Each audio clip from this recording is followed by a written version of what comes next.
Hello बच्चों, मैं जीत प्रताप सोनी आप सभी का स्वागत करता हूं अजीत सर मैथ्स क्लासेस में।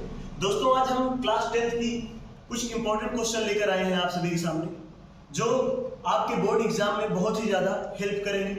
दोस्तों, हम पहला क्वेश्चन ध्यान दे रहे हैं, निम्नलिखित में से कौन सा सहअभाज्य संख्याओं का युग्म है।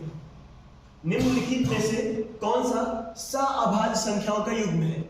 देखो बालक, सहअभाज्य संख्या उसे कहते हैं, सहअभाज्य संख्या उसे कहते हैं जिन दो संख्याओं का मासा एक हो।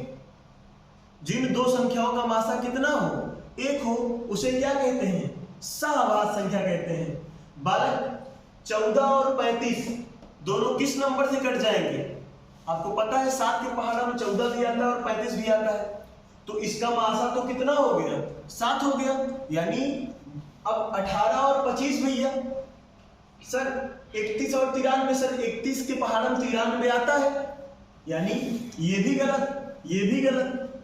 अब 32 और 62 भैया 2 के पहाड़ा में आएगा, यानी हमने बोला दो संख्याओं का मासा कितना आना चाहिए, 1 आना चाहिए, ये भी गलत। तो इसका मतलब आपका 18 और 25 क्या हो जाएगा, सही हो जाएगा।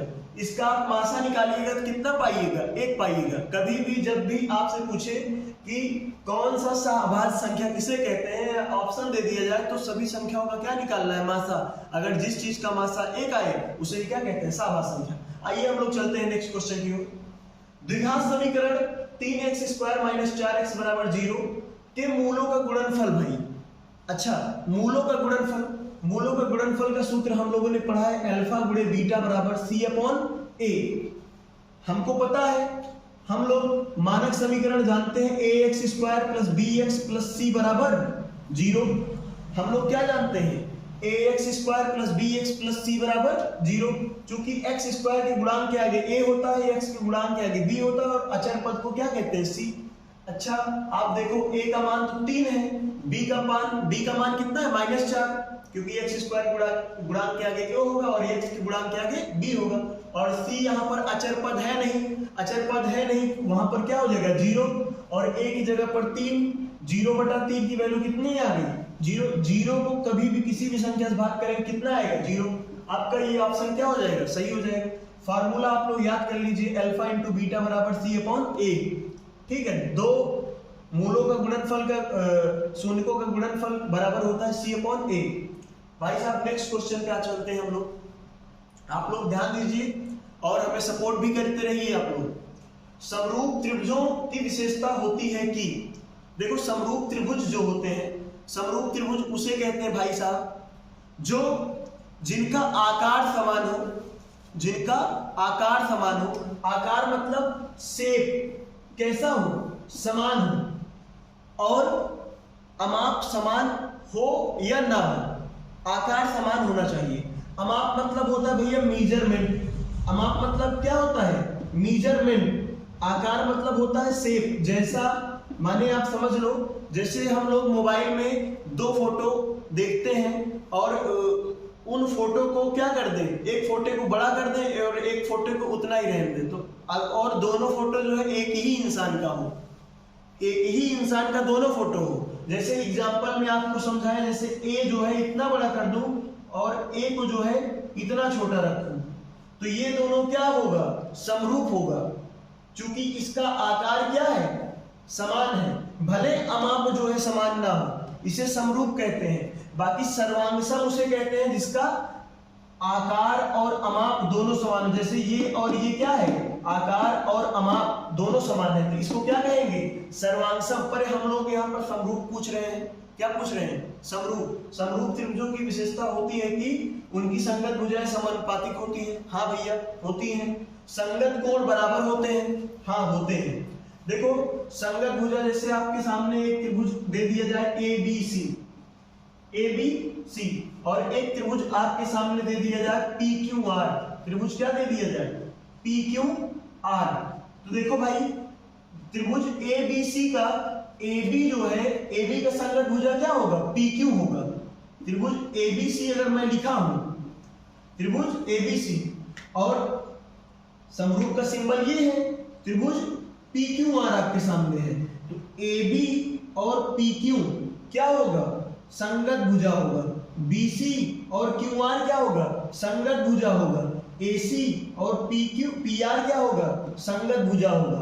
ध्यान दीजिएगा, एंगल A जो है एंगल P का संगत कोण होगा, एंगल B जो है एंगल Q, यानी दो ठो साथ में लेते हैं तो एक भुजा बनता है, आपको पता है। यहां भी दो ठो एक साथ लेंगे यानी ABPQ क्या होगा, संगत भुजा होगा। समझिए बातों को, ये तो मैं समझा रहा था। यानी समरूप त्रिभुजों की विशेषता होती है, उनकी संगत भुजाएं समानुपातिक होती हैं। हाँ भैया होती हैं। संगत कोण बराबर होते हैं, हाँ होते हैं। यानी उपयुक्त दोनों सही है, हाँ भैया उपयुक्त दोनों सही है। ये ऑप्शन आपका तीसरा नंबर सही है। चौथा ऑप्शन नॉट यानी नन ऑफ दीज, भाई दोनों सही है, यानी ऑप्शन नंबर 3। भाई साहब cos 60 का मान हम लोग जानते हैं 1/2 होता है। cos 60 का मान कितना होता है, 1/2। cos 30 का मान हम लोग कितना जानते हैं, √3/2 माइनस लगा है। sin 60 का मान हम लोग जानते हैं √3/2 और sin 30 का मान क्या जानते हैं, 1/2। देख रहे हो, जो आगे दिख रहा है वही पीछे दिख रहा है। ये माइनस में है वो प्लस में, भाई इसमें से ये कट जाएगा, कितना आएगा 0, यानी 0 वाला ऑप्शन क्या सही हो जाएगा। चलिए हम लोग चलते हैं नेक्स्ट क्वेश्चन की ओर। दोस्तों नेक्स्ट क्वेश्चन, निम्नलिखित में से कौन सी केंद्रीय वृत्ति की माप नहीं है। भैया माध्य जो है केंद्रीय वृत्ति की माप होती है, माध्यिका भी होती है, बहुलक भी होती है, पर मानक विचलन जो है माध्य से निकाला जाता है, यानी यही ऑप्शन क्या होगा, गलत होगा, यानी ये केंद्रीय वृत्ति की माप नहीं है। ठीक, यही ऑप्शन सही है। अच्छा यहाँ पर कह रहा है दो बिंदु के निर्देशांक आपको दिए गए हैं, -8,0, 0,-8। इन बिंदुओं से बने रेखाखंड का क्या ज्ञात करना है भैया, मध्य बिंदु ज्ञात करना है। क्या ज्ञात करना है, मध्य बिंदु। अच्छा हम लोग मध्य बिंदु का सूत्र जानते हैं, मध्य बिंदु का सूत्र जानते हैं, क्या जानते हैं पता है, मध्य बिंदु का सूत्र जानते हैं, क्या जानते हैं, x1 + x2 बटा 2, y1 + y2 बटा 2। जो हमारे निर्देशांक होते हैं भैया x, y के रूप में होते हैं, मैं इसको आपको बता भी चुका। हमारे निर्देशांक किस रूप में होते हैं, x, y के रूप में होते हैं। पहला बिंदु है तो x1, y1 रहेगा, दूसरा है तो x2, y2। चूंकि हमने बोला मध्य बिंदु का सूत्र x1 और x2 जुड़ेगा, यानी -8 + 0/2, ध्यान से देखिए बालक, 0 -8 बटा 2। अब भैया -8 में 0 जोड़ो तो -8 ही आएगा, और -8 को 2 से भाग करने कितना मिलेगा, -4। यहाँ भी 0 में -8 हटाओ, -8 बटा 2 कितना आएगा, -4। ये हो गया आपका आंसर। ठीक है बालक, क्वेश्चन बहुत इजी है, बस आप लोगों को समझना है। यहाँ पर माध्य बराबर 16 है, बहुलक बराबर 13 है, और हमें कह रहा है माध्यिका बराबर ज्ञात करो। मॉड बराबर 3 मीडियन -2 मीन। देखो बालक ये सूत्र है, माध्य को हम लोग x बार से दिखाते हैं, किससे दिखाते हैं, x बार से। बहुलक को हम लोग MO से दिखाते हैं, किससे दिखाते हैं, MO से। और माध्यिका को हम लोग ME से दिखाते हैं। ध्यान दीजिएगा, बहुत बढ़िया, आप लोग समझते रहिए। माध्य को x बार से, बहुलक को MO से, माध्यिका को ME से। और भाई साहब ये फार्मूला होता है। अगर आप लोग को समझ में आ रहा है हमारी बात तो कृपया करके सब्सक्राइब कर दीजिए बटन को। और उसके बाद जो है हम क्वेश्चन पे आते हैं। मॉड बराबर हमने क्या बताया, मॉड यानी बहुलक, मॉड बराबर 3 मीडियन -2 मीन। देखो बालक 3 माध्यिका का मान हमको निकालना है, तो हम जो है क्या करेंगे, 2 मीन को उधर भेज देते हैं, यानी हम लोग इसको क्या करेंगे, फार्मूले को 3 ME को इधर रहने देते हैं बराबर MO। ध्यान दो, 3 ME को इधर रहने देते हैं, -2x उधर जाएगा तो +2x बार। ठीक है, x बार, x नहीं, ध्यान दो। अब ME बराबर आपको निकालना है। देखो 3 इधर रहे दो, 3 ME बराबर, ध्यान दो MO की वैल्यू कितना है 13 + 2 x बार की वैल्यू कितनी है भैया 16। अब देखो 3 ME बराबर 16 दूनी 32, और 32 में भाई 13 जोड़ दो कितना होगा, हाँ बोलो 32 में 13 जोड़ने में कितना आएगा, बोलो 32 में 13 जोड़ने भैया 45 आएगा। कंफर्म?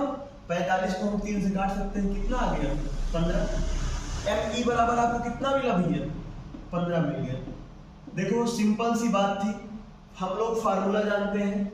अगर साफ साफ शब्दों में लिखना चाहें तो बहुलक बराबर, आप लोग सिंबल से ना पहचान पा रहे हो तो बहुलक बराबर 3 माध्यिका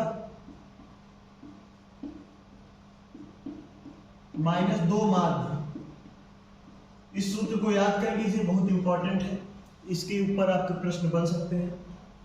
हम लोग बहुलक को यमोस दिखाते हैं, माध्यिका को एम ई से, माध्य को एक्स बार से। सिंपल याद रहेगा तो आपको चाहे जो भी टीचर पढ़ाएगा आपकी बात समझ में आएगा।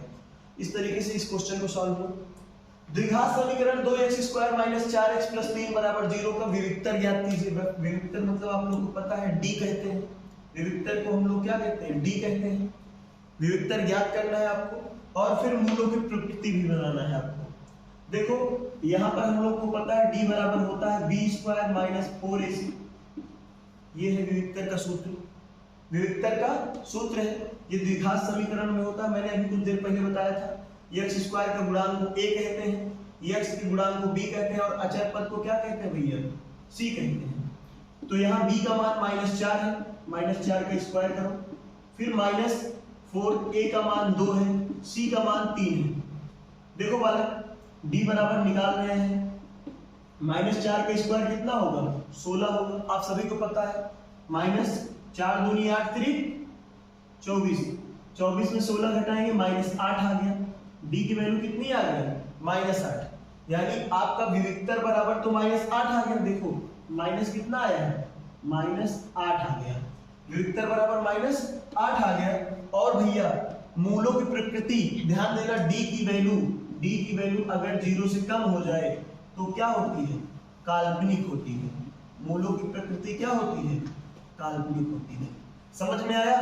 तो बच्चों आज हम इस वीडियो को यहीं पर रोकते हैं और हम आपको यही बताना चाहेंगे कि कृपया करके हमें सब्सक्राइब कर दीजिए, जिससे हम नेक्स्ट वीडियो लाएं तो हम आप दोनों साथ में जाकर अपने रथ को आगे बढ़ाएं। बहुत बहुत धन्यवाद, थैंक यू।